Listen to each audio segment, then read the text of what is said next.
the Celtics sweep the Pacers 4-0. Four really close matches. The last two, I did not think that they were going to be that close because of Halliburton's injury.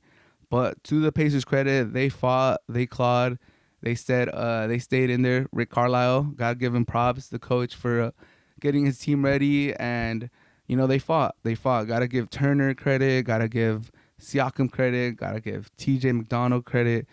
Their other role players, they stepped up in this last two games. They actually made the Celtics fight for it. But in the end, I mean, the Celtics are too good. They're too good in the East. Let me preface that. They're too good in the East. In the East, that team is too nasty. You got two elite wings. You got really, really nice role players in White and Horford. You're going to get Kristaps Porzingis back pretty soon. And then there's other players that be stepping up, like Pritchard and stuff like that, in key moments. So they're good. They're stacked. The Celtics are nice. They did have a cakewalk to the final, though. But it is what it is. I mean, they can only play those in front of them. But I do got to say that when the Mavs come out of this Western Conference Finals, because it's 3-0 right now at the time of the recording, I believe they're going to sweep them tonight. But whenever the Mavs come out of this and the finals start, Mavs in six. And I would be more surprised if it goes 7 than if they go 5. So I give it a higher chance that it goes Mavs in 5 than Mavs in 7, if you guys are following. My official prediction is Mavs in 6, barring any injuries in this last closeout game for the Mavs against the Timberwolves. But Mavs in 6, and I'm leaning more towards Mavs in 5 than Mavs in 7. Like, I think the Mavs and the Western Conference teams are just head and shoulders better than the East. The East is just not it. They don't have the talent. Like, the West is just iron sharpens iron, is what they say. And they've been bad. They've been duking it out. The Mavs, they took out the number 1 seed in the West. They're about to take out the Wolves, who took out the defending champions. Like, they've gone through the fire. We got to see how likely is going to come back. He got hit in the back of the head. That could be a big loss if he misses an extended time. I don't think he will. He might miss out like the closeout game against the Timberwolves, but I think he should be back for the finals if they get there, or if and when they get there. But Luka, I just trust Luka and Kyrie more than I trust Tatum and Brown. Nothing against Tatum and Brown, but we're looking at two of the elite closers in the league, probably the two best closers in the league at this moment, and they caught fire. They caught fire. The rest of the team caught fire. They look like they're in a groove. They look like they understand the type of basketball they want to play. So I have a hard time seeing the Celtics beating the Mavs in the final. Do want to congratulate the Celtics. They've been one of the most consistent teams ever. I mean, are in the league these last 10, 8, especially 8 years. But I did have these questions once the Timberwolves looked like they were nice. And we'll see what they do next year. It doesn't look like they're going to win the chip this year, but if you look at the Timberwolves from 2010 to here, let's say you got into basketball in 2010 and someone was a Celtics fan and someone was a Timberwolves fan.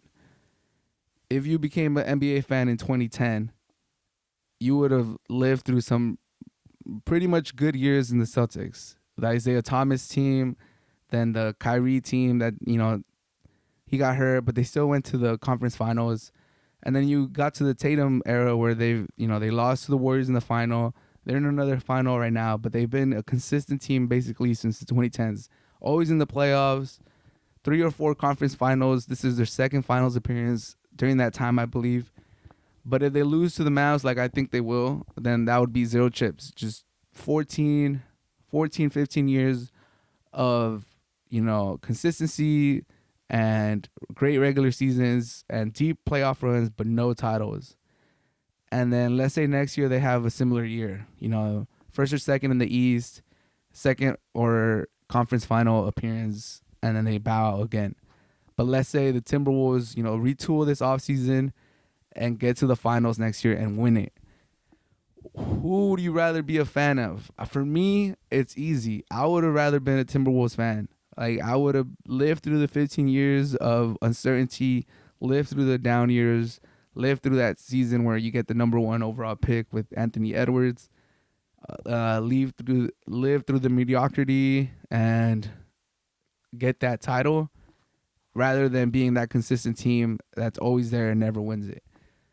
I was talking to some people in the bar, and some of them were saying like, "Nah, I would rather like each year would be more fun. I would have more fun each year knowing that my team's good, deep playoff runs, even if we didn't win it.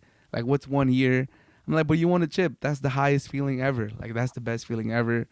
I hope Real Madrid win this week. They get the 15th Champions League. I'll do an episode on that probably on Thursday or Friday. But yeah, let me know what you guys think. Me personally, I think it's an easy call. I would rather be the Timberwolves. And we want to take this example to the extreme. In this example, let's just say Anthony Edwards walks for some reason, and the Timberwolves go back into obscurity, and they're not good for the next 15 years. And let's just say the Celtics keep all their players, they re-sign Tatum, and they're just a consistently good team for the next 10, 15 years again, but they don't win a chip. So now we have the Timberwolves winning one chip in like 30 years, because the example is like 2010 to on. And then we have the Celtics just being this consistent team this whole 30 years, but never winning the chip. Who would you rather be a fan of? And for me, it's still the Timberwolves. That one chip, it means so much. Living through that one chip means so much that I would definitely 100% rather live through that than, a consistent good time but never winning a chip. With that being said, shout out to the Celtics for getting to the finals, and I hope the Mavs close it out in 4 against the Timberwolves. And I do say this, like I said, Mavs in 6 in the finals against the Celtics, but I do think it's going to be a great final. The Celtics, as a Laker fan, obviously I always hate on them, but I think this is an unbiased opinion. It could be biased from like deep within, but I think it's unbiased. But Celtics are a good draw. You can't deny that, even as a Laker fan. They're a good draw for the final. They're going to get eyes on the final. And Luka, Mavs, Kyrie, the storylines, Kyrie trying to get his revenge against the Celtics. Kyrie's return to Boston, to the Garden, is going to be insane. Like, is he going to step on the logo again? Probably not. He looks like he's matured. But there's so many storylines there. Luka trying to get the crown from Jokic as the best player in the world. It's going to be a great finals. I do have Mavs in 6, but I think it's going to be a great final. I think it's going to be 6 amazing games. And I'm ready.